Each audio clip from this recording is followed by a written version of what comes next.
ADN TV. Informativos.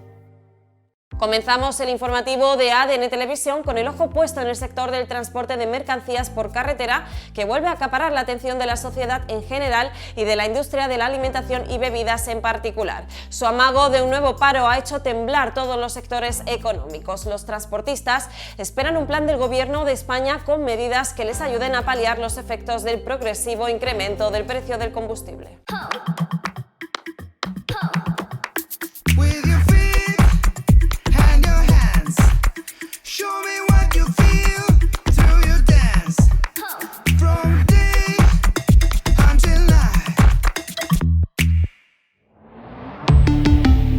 Volkswagen. Titulares. 7 de cada 10 consumidores apuesta por la comodidad de la carne congelada para ahorrar y no desperdiciar alimento. Las pequeñas empresas del sector de los helados han sorteado el impacto de la pandemia.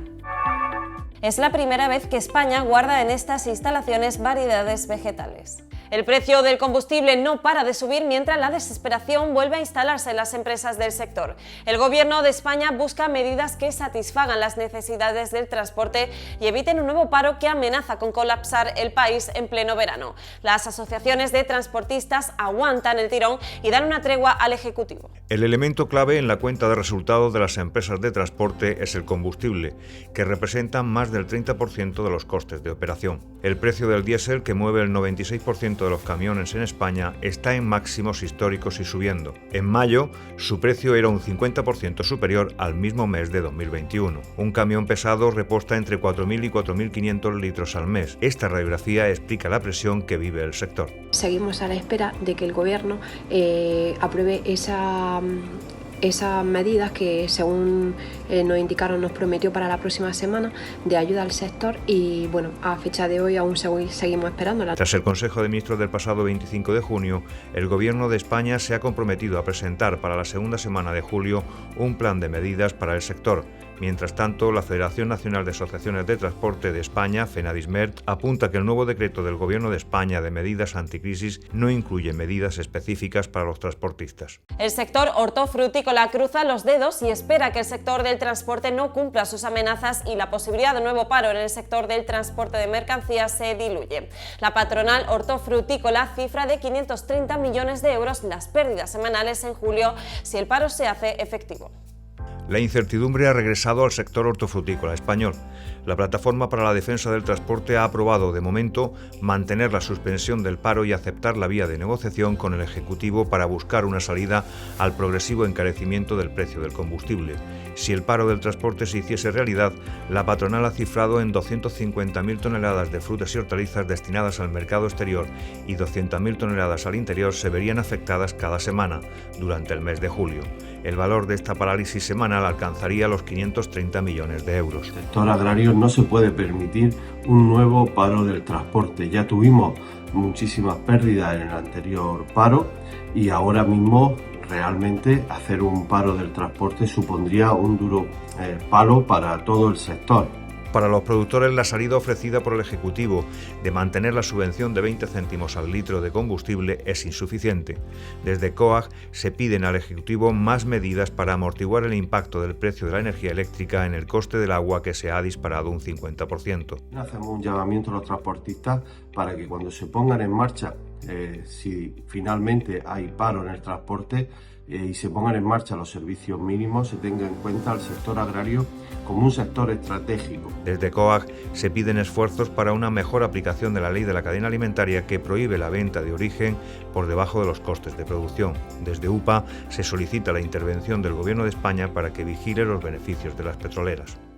La cadena de valor agroalimentaria, productores agrícolas, industria alimentaria, distribución, la patronal de la carne y pesca y la hostelería, denuncia que su actividad no podrá soportar un nuevo paro del transporte de mercancías por carretera por sus graves consecuencias sobre las empresas y consumidores. Consideran que una nueva parálisis del sector del transporte de mercancías acarrearía pérdidas de destinos de producción, graves consecuencias en el abastecimiento y dañaría gravemente la imagen de España por el turismo internacional. En estos momentos el sector agrario no podría soportar un nuevo paro del transporte de mercancías. Durante estos días el sector agrario se encuentra en plena campaña de fruta de verano. Gran parte de la producción española tiene como destino los mercados internacionales. El hecho de no poder responder a la demanda supondría una pérdida de prestigio para el sector productor. El sector pesquero español afronta continuas reducciones en su capacidad de faena mientras se enfrenta a las amenazas que para los caladeros representan las plantas eólicas, el cambio climático y las basuras marinas. Los caladeros, espacio que garantiza la economía de armadores y cofradías de pescadores, soportan el impacto medioambiental provocado por la instalación de las plantas eólicas, el cambio climático y las basuras marinas.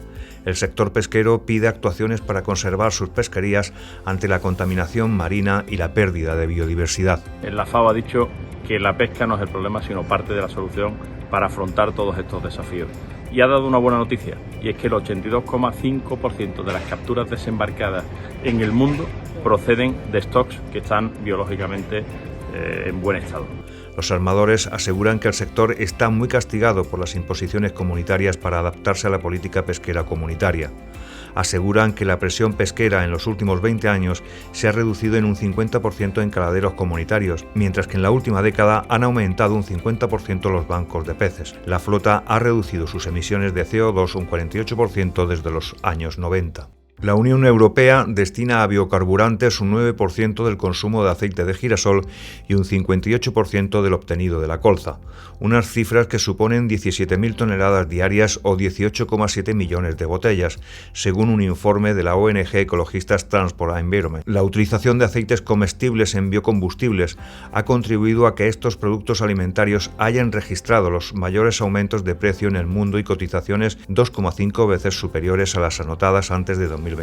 El estudio remarca que los gobiernos europeos han utilizado las leyes de combustibles verdes para impulsar artificialmente la demanda de biocarburantes procedentes de cultivos agrícolas. Los problemas que tenemos aquí son, pues, en primer lugar, las crecientes dificultades a la hora de producir. No tenemos apenas productos fitosanitarios, hay que proteger nuestros cultivos de enfermedades y de plagas, y por supuesto también los costes de producción. Este año se nos ha encarecido mucho todo lo que son los fertilizantes, la mano de obra, la propia semilla del girasol se ha encarecido mucho.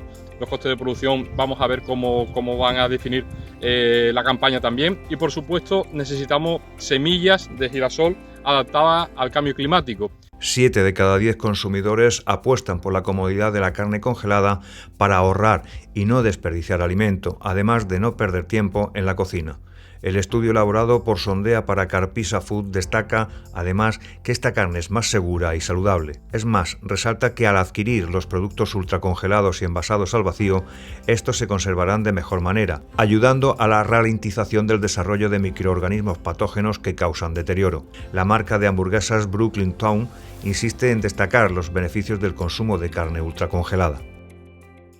Casi 6 de cada 10 españoles consume alternativas vegetales a los lácteos. Es más, el 77% argumenta que son más saludables que las alternativas lácteas. Según los datos del informe El consumidor de alternativas vegetales a los lácteos realizado por ICOC Superweek, un estudio que además revela que el 21% se plantea comprar alternativas vegetales. Entre los consumidores de estos productos, el 43% asegura que incrementará su consumo. Entre las alternativas a la leche, el 35% de los consumidores opta por la avena, el 23% por las alternativas de almendra y el 20% por las de soja. Las ventas de bienes de consumo en las estanterías españolas en mayo alcanzaron los 5.310 millones de euros, un dato que supone un incremento del 6,8%, motivado por la subida de precios, aunque en volumen la compra se contrajo un 2,9%. Los supermercados pequeños subieron un 10,5% sus ventas en valor con respecto a hace un año, mientras que el comercio tradicional es el único que anotó un descenso de hasta un 8% menos, en línea con la tendencia de los últimos años. Por categorías, a la alimentación con un 6,4% más de gasto, le siguieron las bebidas con un incremento del 5,4%. Merma sustancial en la producción de cerezas y picotas. Las inclemencias meteorológicas se han marcado en la campaña. La campaña de cerezas cerrará con 104.626 toneladas, cifra que significa un descenso del 7,7% con respecto a 2021. Las 40.100 toneladas de Extremadura y las 30.900 de Aragón han protagonizado la producción nacional, a pesar de los descensos en volumen de un 8% y un 10% respectivamente. La floración vino un poco temprana, lo que pasa luego se empezó a meter el frío y lo que hizo que se retrasase y fuese de forma irregular. lo que ha provocado que haya una menor producción de cosecha este año. Las previsiones también apuntan a un descenso en la campaña de picota. Las primeras picotas de la denominación de origen protegida Cereza del Jerte se han comenzado a certificar a mediados de junio. El volumen hasta mediados o finales de julio rondará entre las 4.000 y 5.000 toneladas frente a las 6.000 de 2021. Se estima que va a haber unos 4 millones a 5 millones de kilos de picota. Se empezó a certificar el 15 de junio, coincidiendo con el Día Internacional de la Cereza Picota. Entre un 50 y un 60% terminará en el mercado del Reino Unido. La campaña 2021-2022 de limón europeo en España cierra con una producción que roza el 1.000.000 de toneladas. Las principales zonas de producción son Murcia, Alicante y Andalucía. España ha cerrado la campaña 2021-2022 con una producción de 990.000 toneladas de limón. El 80% corresponden a la variedad Fino o Primo Fiori. La variedad Berna ha concentrado el 20% restante. Los datos suponen un descenso del 4% si se compara con la campaña anterior, debido a las condiciones meteorológicas que influyeron en la floración y el cuaje. Alemania, Francia o Reino Unido han sido los principales mercados para el limón europeo cultivado en España. Los datos del Instituto de Comercio Exterior cifran en 77.000 toneladas las absorbidas por el mercado francés.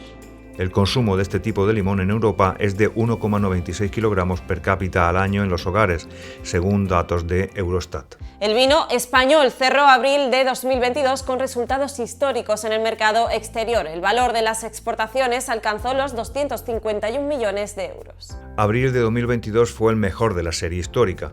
Las exportaciones alcanzaron la cifra récord de 251 millones de euros, un 5,5% más que en abril de 2021.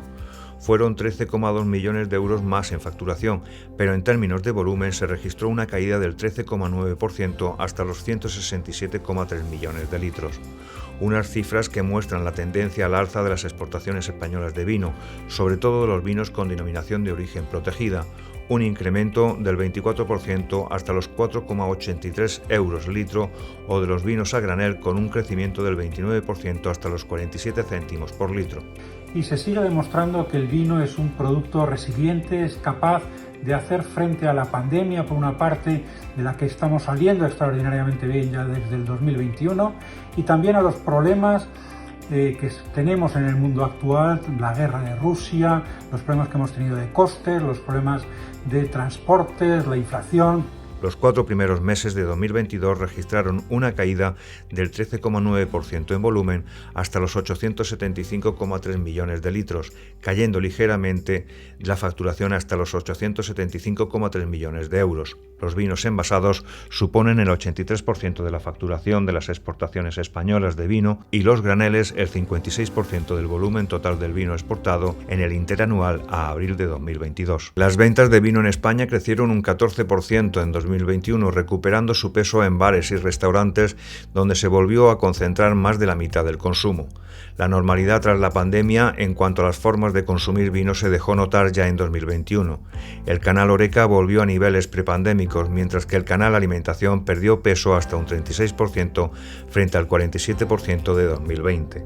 El informe del Observatorio Español del Mercado del Vino señala que los vinos espumosos y tranquilos con denominación de origen fueron los que mejor se recuperaron. El sector del helado está en ebullición en busca de una estrategia que garantice su futuro. La atomización empresarial se plantea retos inmediatos: la desestacionalización del producto, el auge del delivery y la búsqueda del método artesanal en una fabricación que son los factores que están marcando el día a día.